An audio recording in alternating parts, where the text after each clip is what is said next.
Bienvenue à l'enregistrement du culte prévu pour ce 16e dimanche après la Trinité. Nous commençons avec l'introïte du jour. Tu n'abandonneras pas mon âme au séjour des morts. Tu me fais connaître le sentier de la vie. Je proclame ta grandeur, Éternel, car tu m'as relevé. Tu n'as pas voulu que mes ennemis se réjouissent à mon sujet. Éternel, mon Dieu, j'ai crié à toi et tu m'as guéri. Éternel, tu as fait remonter mon âme du séjour des morts. Tu m'as fait revivre. Chantez en l'honneur de l'Éternel, vous qui l'aimez. Célébrez par vos louanges sa sainteté, car sa colère dure un instant, mais sa grâce toute la vie. Au nom du Père et du Fils et du Saint-Esprit. Amen. Confessons nos péchés.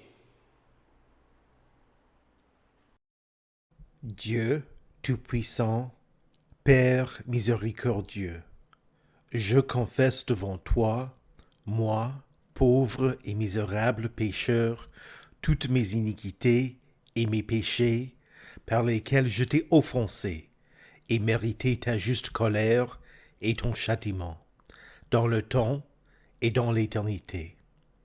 Je m'en repens de tout mon cœur.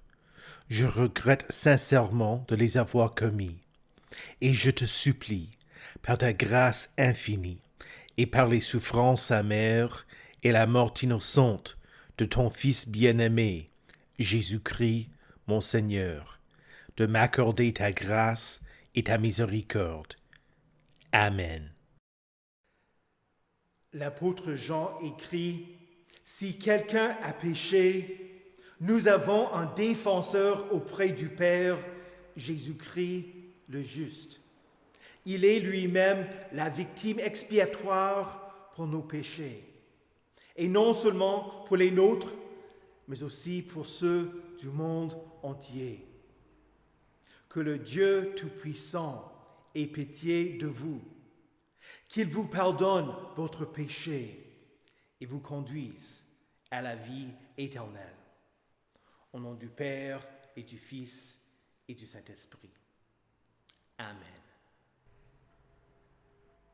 Prions. Veuille accorder, nous t'en supplions, miséricordieux Seigneur, le pardon et la paix à ton peuple fidèle, afin qu'il soit purifié de tous ses péchés et qu'il te serve en tranquillité d'esprit. Par Jésus-Christ, ton Fils, notre Seigneur, qui vit et règne avec toi et le Saint-Esprit, un seul Dieu, maintenant et pour les siècles des siècles. Amen. La lecture de l'Ancien Testament pour ce 16e dimanche après la Trinité se trouve dans la prophétie d'Ésaïe au chapitre 50, les versets 4 à 10. Le Seigneur, l'Éternel, m'a donné le langage des disciples, pour que je sache soutenir par la parole celui qui est abattu. Il réveille, oui, matin après matin, il réveille mon oreille, pour que j'écoute comme le font des disciples. Le Seigneur, l'Éternel, m'a ouvert l'oreille, et moi, je ne me suis pas rebellé, je n'ai pas reculé. J'ai présenté mon dos à ceux qui me frappaient et mes joues à ceux qui m'arrachaient la barbe. Je n'ai pas caché mon visage aux insultes et aux crachats. Cependant, le Seigneur, l'Éternel, est venu à mon aide. Voilà pourquoi je ne me suis pas laissé atteindre par les insultes. Voilà pourquoi j'ai rendu mon visage dur comme une pierre, et je sais que je ne serai pas couvert de honte. C'est lui qui me déclare juste et proche. Qui veut m'accuser? Comparaissons ensemble. Qui s'oppose à mon droit? Qu'il s'avance vers moi. C'est le Seigneur, l'Éternel, qui viendra à mon aide. Qui me condamnera? Ils tomberont tous en lambeaux comme un habit dévoré par la teigne. Qui parmi vous craint l'Éternel et écoute son serviteur? Si quelqu'un marche dans l'obscurité et manque de lumière, qu'il place sa confiance dans le nom de l'Éternel et s'appuie sur son Dieu. Ici prend fin la lecture de l'Ancien Testament. L'épître du jour se trouve dans la lettre de Jacques au chapitre 2, les versets 14 à 18. Mes frères et sœurs, que sert-il à quelqu'un de dire qu'il a la foi s'il n'a pas les œuvres? Cette foi peut-elle le sauver? Si un frère ou une sœur sont nus et manquent de la nourriture de chaque jour, que l'un de vous leur dise « Partez en paix, mettez-vous au chaud et rassasiez-vous » sans pouvoir à leurs besoins physiques, à quoi cela sert-il? Il en va de même pour la foi. Si elle ne produit pas d'œuvre, elle est morte en elle-même. Mais quelqu'un dira, « Toi, tu as la foi, et moi, j'ai les œuvres. Montre-moi ta foi sans les œuvres, et moi, c'est par mes œuvres que je te montrerai ma foi. » Ici prend fin la lecture de l'Épître. L'Évangile pour le 16e dimanche après la Trinité se trouve dans le livre de Marc au chapitre 8, les versets 27 à 35. Jésus s'en alla avec ses disciples dans les villages voisins de Césarée de Philippe. Il leur posa en chemin cette question. « Qui suis-je d'après les hommes ?» Ils répondirent « Jean-Baptiste », d'après certains Élie, d'après d'autres l'un des prophètes. « Et d'après vous, qui suis-je » le demanda-t-il. Pierre lui répondit, « Tu es le Messie. » Jésus leur recommanda sévèrement de n'en parler à personne.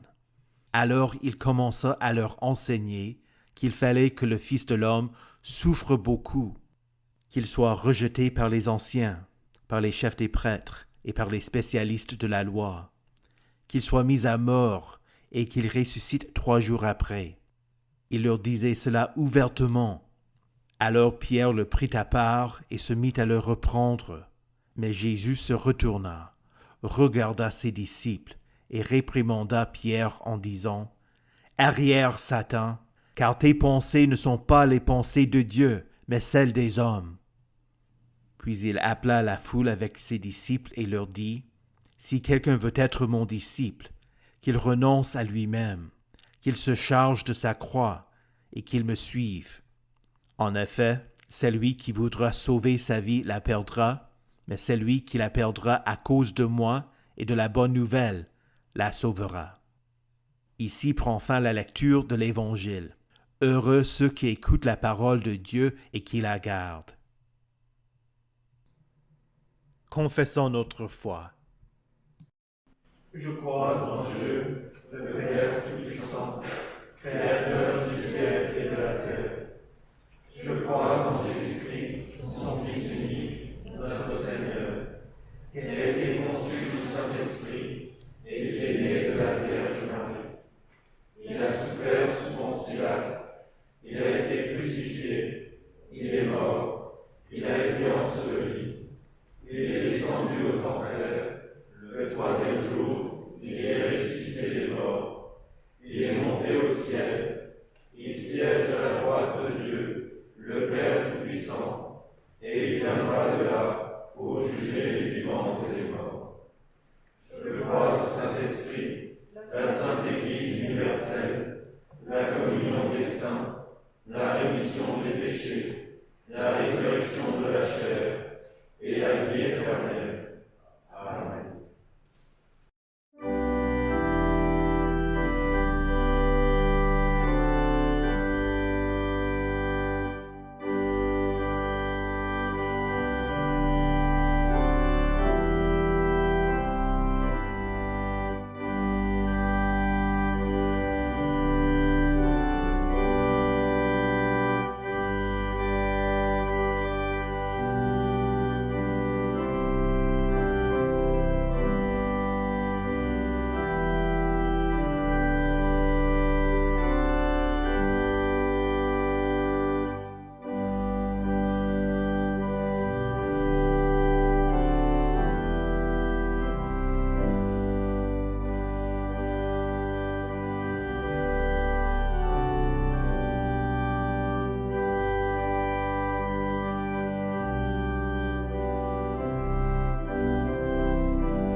Prions. Seigneur Jésus, tu sais soutenir par ta parole celui qui est abattu. Ouvre nos oreilles pour que nous ne nous rebellions pas, mais que nous craignions l'Éternel, t'écoutions, nous appuyions sur notre Dieu et soyons soutenus par ta parole. Amen. Saint de Dieu, précieuse et bien-aimée, que la grâce et la paix vous soient données de la part de Dieu notre Père et du Seigneur Jésus-Christ. Amen. Le chapitre 50 de la prophétie d'Ésaïe fait partie des chants du serviteur de l'Éternel. Dans ces textes, Ésaïe révèle l'œuvre du Messie. Dans les 3 premiers versets, avant la lecture du jour, Ésaïe explique que les Juifs n'ont pas été fidèles. Ce que le peuple d'Israël était censé faire, mais ne réalisa pas, le serviteur fidèle allait l'accomplir. Alors, il faut recevoir ce texte comme un témoignage de l'œuvre de Jésus pour votre salut. Le texte dit, « Le Seigneur, l'Éternel, m'a donné le langage des disciples pour que je sache soutenir par la parole celui qui est abattu. » Dieu le Père a donné à Jésus le don de parler à n'importe qui et à tous. Son objectif n'était pas d'offrir des cours de théologie aux sages, aux pharisiens, aux scribes, bien qu'il ait dialogué avec eux aussi. Mais Jésus est venu vers la Samaritaine près du puits, les pauvres, les simples pécheurs, les collecteurs d'impôts. Il vint à tous, même à ceux qui vivent à la limite de la société. La prédication de l'Évangile est une parole pour celui qui est abattu. C'est pour cette raison que Luther voulut que la Bible soit traduite dans la langue de ses concitoyens et que la liturgie, les lectures, les cantiques soient compris et crus. Il dit, dans l'Église, nous devons parler comme nous parlons chez nous, en nous servant d'un langage qui est compris par tous. Et encore, quand je prêche, je m'abaisse. Je ne vois ni les professeurs de l'université, ni les magistrats, mais je regarde les jeunes, les enfants et les serviteurs. Je prêche pour eux. Les personnes importantes ne m'entendront-elles pas? La porte leur est ouverte. Qu'elles s'en aillent. Je vois d'autres prédicateurs ambitieux qui enseignent des choses élevées, comme les affaires d'État. Ils paieront aux sages mondains, mais ils négligent la multitude simple et commune.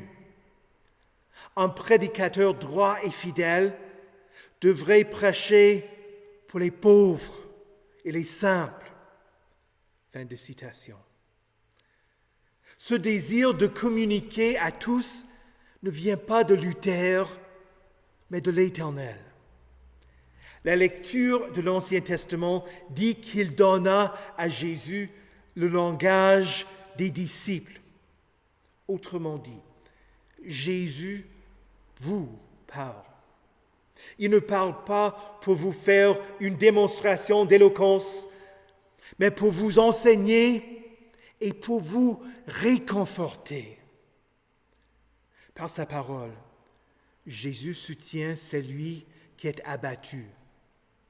Pour vous, qui reconnaissez vos péchés et mettez votre confiance en Christ, il y a le pardon. Pour vous qui êtes dans le deuil, Il y a l'assurance que Jésus tient les clés de la mort et qu'il offre la vie éternelle. Pour vous qui êtes isolés, il fait de vous des membres de sa famille. Pour vous qui êtes épuisés, il dit, « Venez à moi, vous tous qui êtes fatigués et courbés sous un fardeau, et je vous donnerai du repos. » Pour vous qui êtes impuissants, il est un refuge et un appui, un secours toujours présent dans la détresse. L'Évangile n'est pas une bonne nouvelle générale, mais la bonne nouvelle de votre salut en Jésus-Christ. C'est à travers Jésus que vous connaissez Dieu. L'observation de la création vous permet de découvrir l'Éternel. Il existe, il est tout-puissant, il est juste. Mais Jésus le révèle pour vous, afin que vous sachiez qu'il est plein d'amour et miséricordieux. Il n'est pas votre adversaire et il ne veut pas vous condamner éternellement, à moins que vous fassiez de lui votre ennemi et rejetiez le salut que, dans sa bonté, il vous offre gratuitement, sans mérite ou œuvre de votre part. Le texte dit, il rêvait, oui, matin après matin, il rêvait mon oreille, pour que j'écoute comme le font des disciples. Nous avons tous été réveillés quand nous étions endormis ou n'écoutions plus.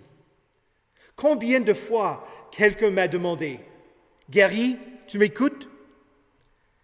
Et même si mes pensées sont ailleurs, je réponds, « Oui, si je n'écoutais pas avant, me voilà, attentif. » Le Père assura que Jésus était attentif à la parole de Dieu. Cela est évident quand Jésus est venu au temple quand il avait 12 ans. Les sages s'émerveillaient de son intelligence et de ses réponses. Comment ça? Parce qu'il avait été attentif à la parole. Luc écrit que ses parents le trouvèrent assis au milieu des maîtres. Il les écoutait et les interrogeait.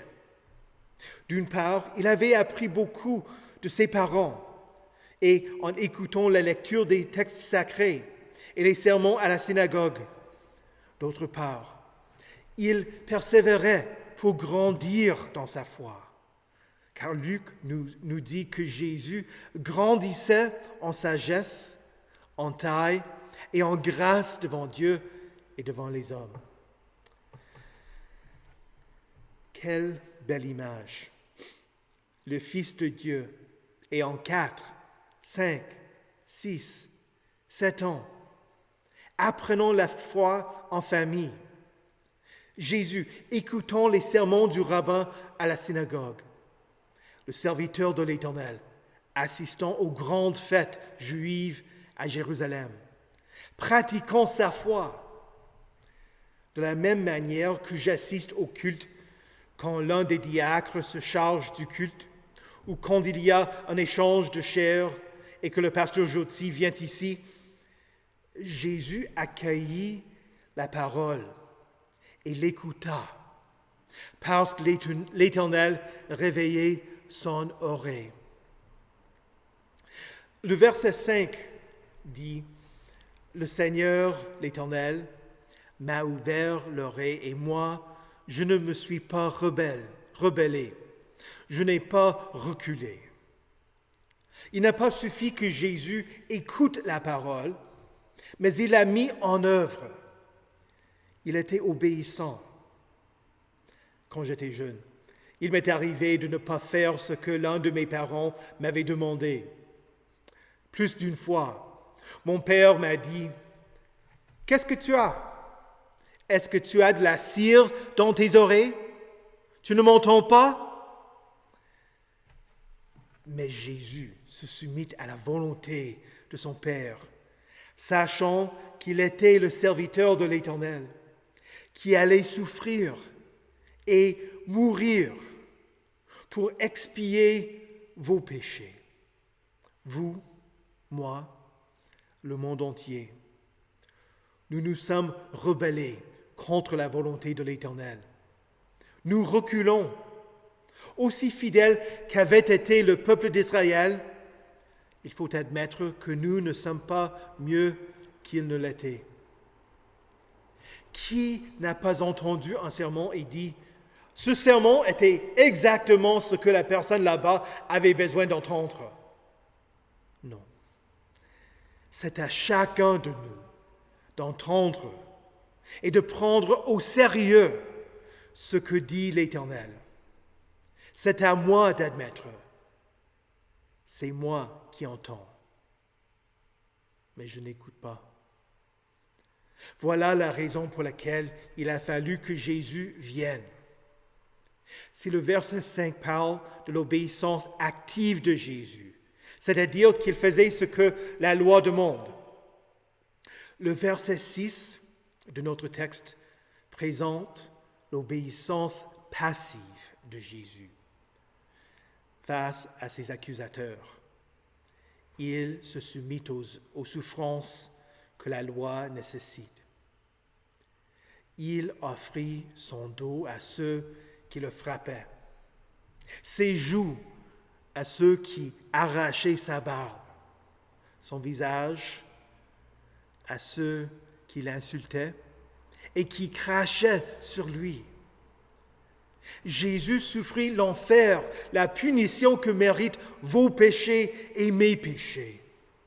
Il ne recula pas, mais resta inébranlable, sachant qu'il était innocent, certain qu'il allait être ressuscité et que ses ennemis n'allaient rien pouvoir contre lui. Ils tomberont tous en lambeaux comme un habit dévoré par la teigne.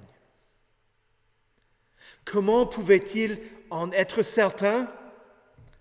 Parce qu'il avait entendu dans les écrits saints. Jésus mit sa confiance en la promesse du verset 9.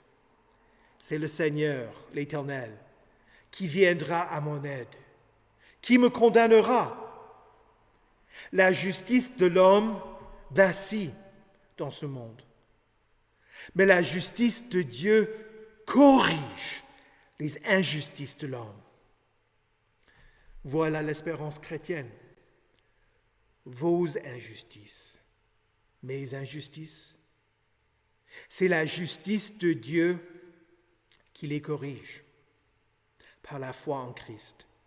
Dieu justifie les injustes. Le verset 10 pose donc cette question. Qui parmi vous craint l'Éternel et écoute son serviteur? Ce n'est pas une question à prendre à la légère. Il faut la méditer. Qui parmi vous craint l'Éternel et écoute son serviteur? Il faut être honnête avec soi-même. Est-ce que je méprise la parole et la prédication? Ai-je un saint respect pour ce que Dieu dit? Est-ce que je prends plaisir à entendre la parole et à l'étudier? Suis-je comme les pharisiens à qui Jésus dit « Celui qui est de Dieu écoute les paroles de Dieu. Vous n'écoutez pas parce que vous n'êtes pas de Dieu. » Le verset 11 avertit ceux qui ne craignent pas l'Éternel. Quant à vous tous qui allumez un feu et qui êtes armés de flèches incendiaires, allez dans la flamme de votre feu et au milieu des flèches que vous avez enflammées. C'est ma main qui vous réserve ce sort. Vous vous coucherez dans la souffrance. Si vous ne craignez pas l'Éternel et n'écoutez pas son serviteur, vous allez subir les conséquences de vos actes. Qui parmi vous craint l'Éternel et écoute son serviteur? La volonté de Dieu, c'est que vous écoutiez Jésus. Si vous êtes dans l'obscurité et en manque de lumière, placez votre confiance dans le nom de l'Éternel et appuyez-vous sur votre Dieu. Le Seigneur a donné à son serviteur fidèle, c'est-à-dire à Jésus, le langage des disciples pour vous soutenir par la parole.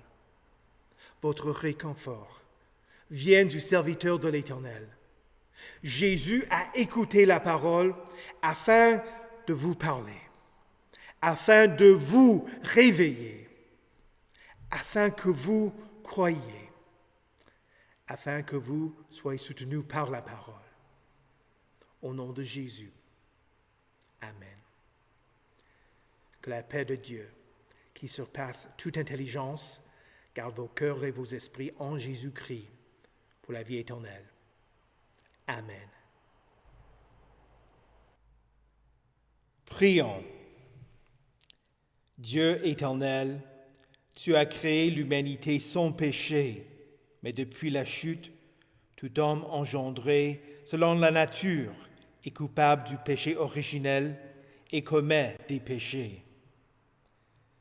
Nous te prions pour ceux qui sont piégés par le péché et qui ne sont pas en mesure de se libérer de leurs addictions et de leurs désirs corrompus. Bénis la prédication de ta sainte parole pour éclairer ceux qui sont assis dans les ténèbres et dans l'ombre de la mort, et pour les libérer. Donne-leur la connaissance du salut par le pardon de leurs péchés, pour diriger leurs pas sur le chemin de la paix. Seigneur, dans ta miséricorde, écoute notre prière. Père Tout-Puissant, tu as envoyé ton Fils dans ce monde. Quand il a grandi, il a écouté l'enseignement de ta sainte parole et l'a mise en œuvre. Ouvre les oreilles des enfants et des jeunes de nos paroisses pour qu'ils apprennent la vérité, mettent leur confiance en toi, renoncent au mal et vivent chrétiennement. Bénis les activités de toutes les paroisses de notre synode, ainsi que celles de mission et jeunesse, qui ont pour but d'enseigner la foi aux jeunes dans l'espoir de la fortifier. Fais-nous tous écouter ta parole, placer notre confiance dans ton nom et nous appuyer sur toi. Seigneur, dans ta miséricorde, écoute notre prière. Dieu saint, par la foi, tu produis en ton peuple de bons fruits et de bonnes œuvres. Que nous suivions l'exemple de Christ, écoutant ta parole et la mettant en œuvre chaque jour, ainsi qu'en portant notre croix chaque jour. Que notre conduite et nos actes rendent témoignage d'un amour vif. En particulier, que les offrandes destinées aux Haïtiens qui ont été affectés par le séisme soient une manifestation de ton amour pour eux. Seigneur, dans ta miséricorde, écoute notre prière. Ô Dieu, le chef de l'Église, nous te rendons grâce pour l'œuvre de l'heure luthérienne, en particulier pour la littérature qu'elle publie et les émissions qui sont enregistrées et diffusées. Soutiens les bénévoles et bénis leur activité pour révéler Christ au monde et conduire les gens vers ton Église. De même que les enregistrements, les études bibliques en ligne, les sessions de la formation théologique décentralisée et toute autre activité réalisée sur Internet par les paroisses de notre synode, et pour effet la venue de ton royaume parmi ton peuple. Seigneur, dans ta miséricorde, écoute notre prière. Ô Dieu sage, tu prépares des pasteurs par la formation théologique. Nous te rendons grâce pour les séminaires de nos églises sœurs à travers le monde. Nous te demandons de préparer les pasteurs qui desserviront notre synode dans l'avenir. Ainsi, nous prions que tu diriges l'activité de la Lette et de son assemblée générale qui aura lieu dimanche matin. Seigneur, dans ta miséricorde, écoute notre prière. Seigneur, exauce-nous selon ta bonté. Conduis-nous à ton royaume et enseigne-nous à prier. Notre Père, qui es aux cieux, que ton nom soit sanctifié, que ton règne vienne, que ta volonté soit faite sur la terre comme au ciel. Donne-nous aujourd'hui notre pain de ce jour. Pardonne-nous nos offenses, comme nous pardonnons aussi à ceux qui nous ont offensés. Et ne nous laisse pas entrer en tentation, mais délivre-nous du mal. Car c'est à toi qu'appartiennent le règne, la puissance et la gloire, au siècle des siècles. Amen. Recevez la bénédiction de l'Éternel. Que le Seigneur vous bénisse et vous garde. Que le Seigneur fasse luire sa face sur vous et qu'il vous accorde sa grâce. Que le Seigneur tourne son visage vers vous et qu'il vous donne sa paix. Amen.